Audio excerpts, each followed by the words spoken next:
Hello friends, very good morning, Radhe Radhe, सत श्री अकाल, नमस्कार। कैसे हैं आप सब? आशा करता हूँ आप सभी काफ़ी अच्छे होंगे। और मैं शिशिर रोज़ की तरह स्वागत करता हूँ आपके अपने यूट्यूब चैनल शिशिर की पाठशाला में। तो आज हम करेंगे कवर क्लास 10th का जो इकोनॉमिक्स है, ठीक है। पूरा क्लास 9th मैंने ऑलरेडी अपलोड कर दिया है। तो चैप्टर नंबर 1 है आर्थिक समृद्धि एवं आर्थिक विकास। जिनका सब्जेक्ट SST है वो प्रिपेयर कर सकते हैं। तो चलिए, आर्थिक समृद्धि की वृद्धि से संबंधित है, मतलब आर्थिक समृद्धि जो है इकोनॉमिक ग्रोथ किससे संबंधित है? ग्रोथ से संबंधित है। जबकि आर्थिक, सामाजिक, सांस्कृतिक, गुणात्मक, परिणात्मक सभी परिवर्तनों से संबंधित है, ठीक है। तो जहाँ आर्थिक समृद्धि परिमाणात्मक परिवर्तन से संबंधित है, आर्थिक विकास परिमाणात्मक एवं गुणात्मक सभी परिवर्तनों से संबंधित है। जो इकोनॉमिक ग्रोथ है इसमें बस क्वांटिटेटिव चेंजेस होते हैं, बल्कि जो इकोनॉमिक डेवलपमेंट है इसमें क्वांटिटेटिव क्वालिटेटिव दोनों पर चेंजेस होते हैं। आर्थिक विकास तभी माना जाएगा जब जीवन की गुणवत्ता में सुधार हो, ठीक है। तो जब जीवन की लाइफ क्वालिटी स्टैंडर्ड में सुधार होता है तो आर्थिक विकास माना जाता है। आर्थिक समृद्धि केवल परिमाणात्मक परिवर्तन, राष्ट्रीय उत्पाद के आकार में परिवर्तन माना जाता है, ठीक है। तो आर्थिक विकास किसको कहते हैं? परिमाणात्मक तथा गुणात्मक परिवर्तन, मतलब राष्ट्रीय उत्पाद तथा साथ ही जीवन की गुणवत्ता में सुधार जो राष्ट्रीय कल्याण में वृद्धि से संबंधित है, इसको हम क्या कहते हैं? आर्थिक विकास कहते हैं। प्रसिद्ध अर्थशास्त्री महबूब उल हक ने आर्थिक विकास को गरीबी के विरुद्ध लड़ाई के रूप में परिभाषित किया, चाहे वह गरीब किसी की रूप की हो, ठीक है। तो प्रसिद्ध अर्थशास्त्री जो महबूब उल हक थे, इन्होंने आर्थिक विकास को गरीबी के विरुद्ध लड़ाई के रूप में परिभाषित किया। आर्थिक विकास का मुख्य लक्ष्य क्या है? कुपोषण, बीमारी, निरक्षरता, गंदगी, बेरोजगारी, असमानता आदि को प्रगतिशील रूप से कम करना है, ठीक है, या समाप्त करना है। बजट फ्रांसीसी शब्द ब्यूजेट से बना है। तो बजट का किससे बना है? फ्रांसीसी शब्द ब्यूजेट से बना है, जिसका अर्थ क्या होता है? चमड़े का छोटा थैला होता है, ठीक है। आज इस शब्द का प्रयोग विश्व के सभी देशों में होता है। प्रोफेसर सिराज के अनुसार बजट आय और व्यय का सार्वजनिक विवरण है, ठीक है। तो बिल्कुल, आय और व्यय का सार्वजनिक विवरण क्या कहलाता है? बजट कहलाता है।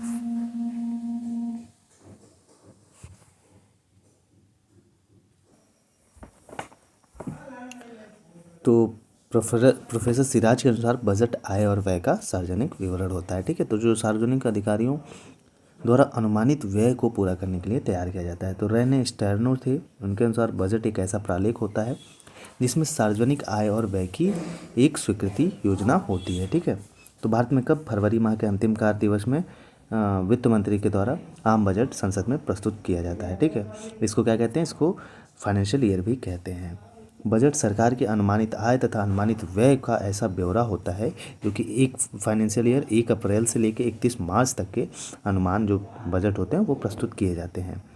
जो राज्य सरकार का बजट होता है, संविधान के अनुच्छेद 202 के अनुसार प्रत्येक राज्य सरकार राज्य का वार्षिक वित्तीय विवरण तैयार करती है, ठीक है। तो संविधान 202 के अनुसार प्रत्येक जो राज्य सरकार होती है वो फाइनेंशियल ईयर में बजट तैयार करती है। इसे राज्य सरकार का बजट भी कहा जाता है। राज्य विधानमंडल के समक्ष प्रति वर्ष राज्य सरकार को बजट रखना आवश्यक होता है। तब केंद्रीय सरकार का बजट देखते हैं। भारतीय संविधान के अनुच्छेद 112 के अनुसार केंद्रीय सरकार समस्त देश का वार्षिक वित्तीय विवरण तैयार करती है। तो अनुच्छेद 112 के अनुसार सेंट्रल गवर्नमेंट प्रिपेयर करती है सरकार बजट, ठीक, जिसको सरकार केंद्रीय सरकार बजट कहा जाता है। भारत सरकार को प्रतिवर्ष लोकसभा तथा राज्यसभा संसद के दोनों सदनों के समक्ष बजट रखना होता है, ठीक है, लोकसभा में भी राज्यसभा में। कर क्या है? आइए कर को देखते हैं। कर एक अनिवार्य भुगतान होता है जो एक व्यक्ति, गृहस्थ या फर्म द्वारा सरकार को करों में से आयकर, निगम कर तथा संपत्ति कर प्रत्यक्ष कर है। तो आयकर, इनकम टैक्स, ठीक, कारपोरेट टैक्स और जो संपत्ति प्रॉपर्टी टैक्स है, ये क्या है? एक डायरेक्ट टैक्स है, क्योंकि यह उसी व्यक्ति द्वारा प्रत्यक्ष या सीधे रूप से दिया जाता है जिस पर वह कानूनी तौर पर लगाया जाता है, ठीक है। मतलब जैसे आप पे लगाया गया और आप ही देंगे उसको। प्रत्यक्ष करों का भार दूसरों पर टाला नहीं जा सकता। डायरेक्ट करों का जो डायरेक्ट टैक्स होते हैं, इनका जो मतलब भार होता है, ये दूसरों पर टाला नहीं जा सकता। दूसरी ओर आयात निर्यात कर एवं उत्पाद कर अप्रत्यक्ष कर हैं। तो आयात निर्यात एवं प्रोडक्शन टैक्स जो होता है वो इनडायरेक्ट टैक्स है। अप्रत्यक्ष कर वे कर हैं जो लगाए तो किसी एक व्यक्ति पर जाते हैं, किंतु इसका आंशिक या पूर्ण रूप से भुगतान किसी अन्य व्यक्ति को करना पड़ता है, ठीक है। जैसे आप दवा लेने गए तो लगाए तो किसी और पे गया, लेकिन इनडायरेक्ट वे में आप पे करते हैं। योजना व्यय, गैर योजना व्यय क्या होता है? योजना व्यय ये होता है कि योजना व्यय से अभिप्राय सरकार के उस व्यय से है जो योजनाबद्ध विकास कार्यक्रम को पूरा करने के लिए सरकार द्वारा किया जाता है। तो इसका कुछ उदाहरण है, जैसे कृषि, ऊर्जा, संचार, उद्योग, यातायात, सार्वजनिक सेवाएं जैसे स्वास्थ्य, शिक्षा पर एक प्लान वे में अगर कोई एक्सपेंसेस किए जा रहे हैं तो ये योजना व्यय होता है। गैर योजना व्यय क्या होता है? गैर योजना व्यय से अभिप्राय सरकार के उस व्यय से है जो योजनाबद्ध विकास कार्यक्रमों के अतिरिक्त अन्य कार्यों पर किया जाता है। जैसे सूखा, बाढ़, भूकंप, ये सारी चीज़ें अगर आ गई तो इस पे जो एक्सपेंसेस होते हैं इनका कोई प्लानिंग नहीं होता, अचानक से आ जाती हैं, तो ये गैर योजना व्यय हो जाता है। भारत सरकार ने 1991 में नई आर्थिक नीति की घोषणा की है, जिसका आधार उदारीकरण, निजीकरण एवं भूमंडलीकरण है, जिसको हम LPG कहते हैं, मतलब लिबरलाइजेशन, प्राइवेटाइजेशन, ठीक है, और ग्लोबलाइजेशन। भारतीय अर्थव्यवस्था के विकास में कृषि महत्वपूर्ण स्थान है। तो कृषि का सकल घरेलू उत्पाद में योगदान लगभग कितना है? 15% है। तो भारतीय अर्थव्यवस्था में संपूर्ण मौद्रिक नियंत्रण भारतीय रिजर्व बैंकों के हाथों में है। तो जो भारतीय अर्थव्यवस्था का संपूर्ण जो फाइनेंशियल कंट्रोल है पूरा किस पे है? भारतीय रिजर्व बैंक पे, RBI पे। सार्वजनिक उपक्रमों में निजी क्षेत्र की भागीदारी हो सकती है, लेकिन सरकार के पास कुल अंश पूंजी का कम से कम 51% भाग होना चाहिए, ठीक। तो जो प्राइवेट होता है उनका पार्टिसिपेशन तो हो सकता है, लेकिन अगर ऑनर वही होगा जो 51% से ज़्यादा जिसका शेयर होगा। सरकारी कंपनियों की स्थापना भारतीय कंपनी अधिनियम 1956 के अंतर्गत की जाती है। भारतीय कंपनी अधिनियम 1956 के अनुसार एक सरकारी कंपनी यह कंपनी है जिसका कम से कम 51% चुकता अंश पूंजी या तो केंद्र सरकार के पास है या किसी राज्य के पास है या फिर केंद्र सरकार के पास और एक या एक से अधिक राज्य की सरकारों के पास है। तो गवर्नमेंट कंपनीज कौन सी होती हैं? 1956 के अंतर्गत रजिस्ट्रेशन इनका होता है इस अधिनियम के तहत, और इनका कम से कम जो 51% शेयर होता है वो इनके पास होता है, सरकार के पास होता है या स्टेट गवर्नमेंट के पास होता है, तभी वो सरकारी कंपनी कहलाती हैं। भारत में सरकारी कंपनियों के उदाहरण हैं के Coal India limited, Bharat heavy electric limited, steel authority of India limited, gas authority of India limited. पूंजी से आशय मनुष्य द्वारा निर्मित उन सभी वस्तुओं के स्टॉक से है जिसका प्रयोग और अधिक उत्पादन के लिए किया जाता है। तो कैपिटल का ये डिफिनेशन होगा, एक वर्ष के दौरान पूंजी के स्टॉक में होने वाली वृद्धि को उस वर्ष का निवेश कहा जाता है। जैसे एक साल के दौरान आपने जैसे कहीं पैसा लगाया और उसमें जो ग्रोथ हुआ वही उसका निवेश कहलाता है, इन्वेस्टमेंट कहलाता है। अतः यहाँ निवेश के आई इक्वल टू निवेश होता है, इन्वेस्टमेंट होता है, के इक्वल टू पूंजी का स्टॉक होता है, और डेल्टा के मतलब वर्ष के दौरान पूंजी स्टॉक में परिवर्तन। पूंजी के स्टॉक में परिवर्तन को पूंजी निर्माण कहा जाता है, कैपिटल फॉर्मेशन कहा जाता है। संपत्ति का सृजन पूंजी स्टॉक्स में वृद्धि या किसी उद्यम में सरकारी धारिता में वृद्धि निवेश कहलाता है, जबकि संपत्ति का बेचना पूंजी स्टॉक में कमी या किसी उद्यम में धारिता में कमी को विनिवेश कहा जाता है। इसको डिसइन्वेस्टमेंट कहा जाता है। इन्वेस्टमेंट किसको कहते हैं, या ग्रोथ इन्वेस्टमेंट किसको कहते हैं कि जब भाई संपत्ति आप कोई लगाएं उसमें वृद्धि हुई या उसकी वजह से ग्रोथ हुआ तो उसको वृद्धि निवेश कहते हैं। जबकि संपत्ति को बेचना, कोई प्रॉपर्टी आपने बेच दी, कोई कैपिटल स्टॉक है, ठीक है, और उसकी में कमी आई, ठीक, तो इसको हम कहते हैं विनिवेश कहते हैं। सार्वजनिक उद्यमों में सरकार की अंशधारिता, स्वामित्व धारिता में कमी लाना विनिवेश कहलाता है। विनिवेश सार्वजनिक उद्यम को निजीकरण की ओर ले जाएगा, इस प्रकार विनिवेश निजीकरण का माध्यम है। डिसइन्वेस्टमेंट क्या है? एक प्राइवेटाइजेशन का प्रोसेस है। सार्वजनिक उपक्रमों के विनिवेश की प्रक्रिया 1951 में प्रारंभ की गई जब डॉक्टर मनमोहन सिंह वित्त मंत्री थे। प्रत्यक्ष विदेशी निवेश से आशय विदेश कंपनियों द्वारा एक देशी कंपनी में भौतिक पूंजी, संपत्तियों, प्लांट मशीनरी, भूमि, भवन आदि में निवेश है। अब एक भारत में किए गए कुल विदेशी प्रत्यक्ष निवेश में से सर्वाधिक प्रत्यक्ष विदेश निवेश मॉरिशस देश के रास्ते हुआ है। दूसरे स्थान पर संयुक्त राज्य अमेरिका से हुआ है। भारत में सबसे अधिक प्रत्यक्ष विदेशी निवेश सेवा क्षेत्र में हुआ है। तो जो भारत में सबसे अधिक प्रत्यक्ष विदेशी निवेश सेवा के क्षेत्र में हुआ, तो अब कुछ क्वेश्चन है, आइए इसको कर लेते हैं। आर्थिक समृद्धि किससे संबंधित है? परिमाणात्मक परिवर्तन से, ठीक है। आर्थिक विकास किससे संबंधित है? परिमाणात्मक एवं गुणात्मक दोनों परिवर्तन से। तो भारत का वित्तीय वर्ष क्या होता है? 1 अप्रैल 31 मार्च से। प्रत्यक्ष कर के अंतर्गत निम्न में से किसे शामिल किया जाता है? तो आयकर को, इनकम टैक्स को प्रत्यक्ष कर बोलते हैं। बजट के 2 विस्तृत घटक हैं, बजट प्राप्तियाँ, ठीक है, आर्थिक समृद्धि संबंधित है, वही परिमाणात्मक परिवर्तन से। आर्थिक विकास संबंधित है, वही चीज़ें हैं, रिपीट हुई हैं इसमें, ठीक। और सार्वजनिक उपक्रम को नाम से भी जाना जाता है राजकीय उपक्रम, सार्वजनिक क्षेत्र के उद्योग और सरकारी उद्योग। भारतीय रेलवे सार्वजनिक उपक्रम के विकास स्वरूप का उदाहरण है। तो भारतीय रेलवे सार्वजनिक उपक्रम के किस विकास का उदाहरण है? विभागीय उपक्रम का। सार्वजनिक क्षेत्र के उपक्रमों के विनिवेश का अभिप्राय है सरकार की स्वामित्व धारिता में कमी लाना। अब चलते हैं चैप्टर नंबर 2 पे, जिसको हम कहते हैं पंचवर्षीय योजना। इकोनॉमिक प्लानिंग क्या होती है? आर्थिक नियोजन जिसको कहते हैं हिंदी में। आर्थिक विकास के लिए देश में उपलब्ध कराते हुए एक निश्चित समय में निर्धारित लक्ष्य प्राप्त करने की प्रक्रिया को आर्थिक नियोजन कहते हैं। तो देश में इकोनॉमिक डेवलपमेंट के लिए जो एक निश्चित समय में, ठीक है, एक कोई निश्चित टारगेट या लक्ष्य प्राप्त करने की जो प्रक्रिया होती है उसको आर्थिक नियोजन कहते हैं। भारत में आर्थिक नियोजन 15 अगस्त 1947 को मिली आज़ादी के बाद भारत में कई मोर्चों पर समस्याएं थी। गरीबी, बेरोजगारी, अशिक्षा, निम्न विकास दर, उद्योगों का अभाव आदि समस्याएं चुनौती के रूप में खड़ी थी। ऐसी परिस्थिति में पूर्व सोवियत संघ का अनुसरण करते हुए योजना मॉडल का विकास के लिए अपनाया गया, जिसे भारत में आर्थिक नियोजन कहा जाता है। इनके 5 वर्षीय कार्यकाल के कारण ये लोकप्रिय रूप से पंचवर्षीय योजना के रूप में जानी जाती हैं। तो भारत में नियोजन के प्रमुख प्लानिंग के जो उद्देश्य हैं वो क्यों हैं? समृद्धि है, बिल्कुल, आत्मनिर्भरता, इंडिपेंडेंसी हो जाए भाई, आधुनिकीकरण तथा समानता। अब योजना आयोग देख लेते हैं। योजना आयोग का गठन 15 मार्च 1950 में हुआ। तो योजना आयोग जो प्लानिंग कमीशन है कब हुआ? 15 मार्च 1950 में हुआ। योजना आयोग भारत के नीति निर्माताओं के संसाधनों को बंटवारे, उसके समुचित उपयोग के बारे में सलाह देने का काम करता है। भारत के प्रधानमंत्री योजना आयोग के प्रदेन अध्यक्ष होते हैं। तो पीएम होता है, प्रदेन अध्यक्ष होता है, जबकि उपाध्यक्ष उसके मुख्य कार्यकारी होते हैं। यह एक परामर्शदात्री संस्था है, मतलब गाइडेंस देती है। योजना आयोग के सदस्यों की संख्या और उनका कार्यकाल निश्चित नहीं होता है। योजना आयोग द्वारा अभी तक 12 पंचवर्षीय योजनाएं लागू की गई हैं। तो पहली योजना 1 अप्रैल 1951 से प्रारंभ हुई। योजना आयोग का गठन कब हुआ? 15 मार्च 1950 को। अब आइए भारत की विभिन्न पंचवर्षीय योजनाएं के बारे में पढ़ते हैं। प्रथम पंचवर्षीय योजना 1951 से 1956 तक चली थी। तो भारत का प्रथम पंचवर्षीय योजना 1 अप्रैल 1951 से प्रारंभ हुआ, 31 मार्च 1956 तक चला। तो 1951 से 56 तक पहली पंचवर्षीय योजना। इसके 2 प्रमुख उद्देश्य थे। पहला उद्देश्य क्या था? द्वितीय विश्व युद्ध तथा देश के विभाजन के फलस्वरूप हुई अर्थव्यवस्था का पुनरुत्थान करना। मतलब जो द्वितीय विश्व युद्ध हुआ था और देश का विभाजन हुआ था, उसमें जो कमियां आई थी उसको सुधारना। भारतीय अर्थव्यवस्था का एक संतुलित विकास करना, ताकि भविष्य में राष्ट्रीय आय में वृद्धि की जा सके। प्रथम योजना में कृषि के सर्वोच्च, तो कृषि की अगर पूछता है क्वेश्चन, कृषि को सर्वोच्चतम प्राथमिकता किसमें दी गई? प्रथम पंचवर्षीय योजना में।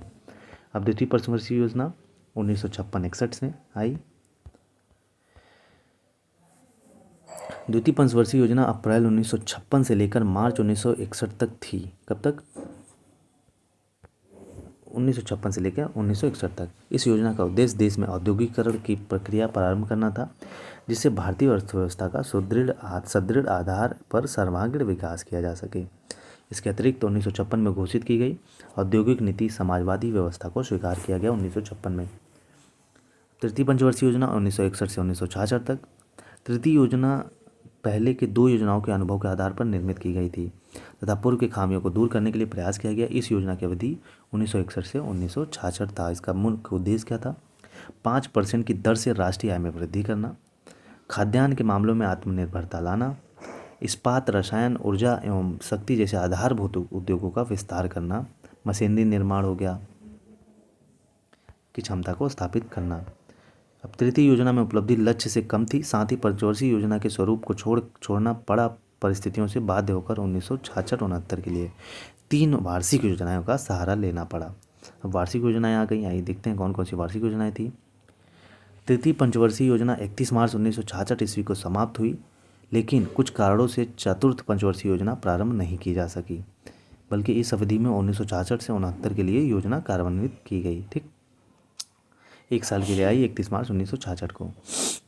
चतुर्थ पंचवर्षीय योजना 1969 से 1974। वार्षिक योजना की समाप्ति के बाद चतुर्थ पंचवर्षीय योजना की प्रारंभ की गई, जिसकी अवधि 1 अप्रैल 1969 से 31 मार्च 1974 तक थी।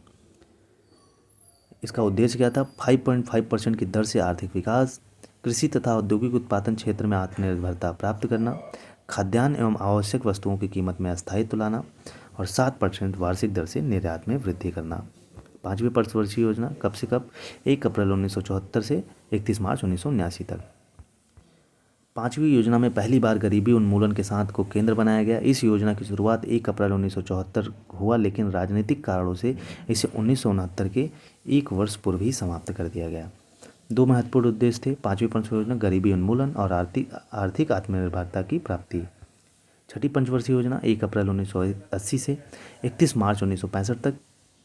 तो पाँचवीं पंचवर्षीय योजना को 4 वर्षों में ही समाप्त करके 1 अप्रैल 1978 से एक नई योजना प्रारंभ कर दी गई। इस योजना को अनवरत योजना नाम दिया गया। तो 1980 में सरकार परिवर्तित होती है और पाँचवीं योजना समाप्त कर दी जाती है। छठी योजना 1980 से 65 तक स्टार्ट की जाती है, 85 तक। अब 1985 से 90 तक सातवीं योजना आती है। तो छठी योजना की समाप्ति के बाद 1965-1990 की अवधि के लिए सातवीं पंचवर्षीय योजना समाप्त की गई। इस योजना का उद्देश्य लोगों को न्याय दिलाना, शोषण को दूर करना, समाज के कमजोर वर्गों का समाज कल्याण तथा सामाजिक उपभोग के स्तर में उल्लेखनीय वृद्धि करना था। ठीक है। अब आठवीं पंचवर्षीय योजना की बात कर लेते हैं। 1992-1997 में आठवीं योजना 1990-95 के लिए शुरू की गई, लेकिन सरकार परिवर्तित होने के बाद 1990-91 में और 91 एवं 92 को वार्षिक योजना में बदल दिया गया तथा नए तरीके से 1992 में आठवीं योजना का प्रारंभ कर दिया जाता है। इस योजना में कृषि, ग्रामीण विकास तथा रोजगार सृजन पर अधिक बल दिया गया। तो इसमें कौन कौन सा? कृषि, ग्रामीण विकास तथा रोजगार सृजन पर अधिक बल दिया गया। नवीं पंचवर्षीय योजना 1997-2002। देश की नवीं पंचवर्षीय योजना अप्रैल 1997 में प्रारंभ की गई, जो 2002 तक चली। जीवन की गुणवत्ता में सुधार, उत्पादक रोजगार का सृजन, क्षेत्रीय संतुलन तथा आत्मनिर्भरता जैसी बातों पर बल दिया गया नवीं पंचवर्षीय योजना में। हम 10वीं पंचवर्षीय योजना देख लेते हैं। 10वीं पंचवर्षीय औपचारिक रूप में 1 अप्रैल 2002 को शुरुआत की हुई, जो 31 मार्च 2007 तक अवधि तक चली। 10वीं योजना में समृद्धि का लक्ष्य 8% प्रतिवर्ष रखा गया, जबकि उपलब्धि 7.8% प्रतिवर्ष रही। अब 11वीं पंचवर्षीय योजना 1 अप्रैल 2007 से 2012 तक चलती है। 11वीं। इस योजना का आधारभूत संरचना क्या था? कृषि था, शिक्षा था और स्वास्थ्य के विकास पर ज़्यादा जोर दिया गया। 12वीं पंचवर्षीय योजना 2012 से 2017 तक। 12वीं पंचवर्षीय योजना का उद्देश्य तेजी और निरंतरता के साथ अधिक से अधिक समावेशी विकास, अर्थात पिछड़े, कमजोर और ऐसे वर्गों तक आर्थिक विकास का लाभ पहुंचाना जो मुख्य धारा में शामिल नहीं हो सके हैं। इनमें महिलाएं, दलित, जनजातियां और अल्पसंख्यक आते थे 12वीं पंचवर्षीय योजना में। अब राष्ट्रीय विकास परिषद, नेशनल डेवलपमेंट काउंसिल, आइए इसको देखते हैं। राष्ट्रीय विकास परिषद स्थापना करनी पड़ी, जो संवैधानिक निकाय नहीं है। ठीक है। मुख्यमंत्री जिसके सदस्य होते हैं, इसके सदस्य कौन होते हैं? मुख्यमंत्री होते हैं। चूँकि ये संस्था योजना के दृष्टिपत्र को अनुमोदित करती है, इसलिए केंद्र तथा राज्यों के बीच समायोजन को स्थापित करने के लिए राष्ट्रीय विकास परिषद की स्थापना की गई। राष्ट्रीय विकास परिषद का संगठन कौन कौन होता है? अध्यक्ष इसका प्रधानमंत्री होता है।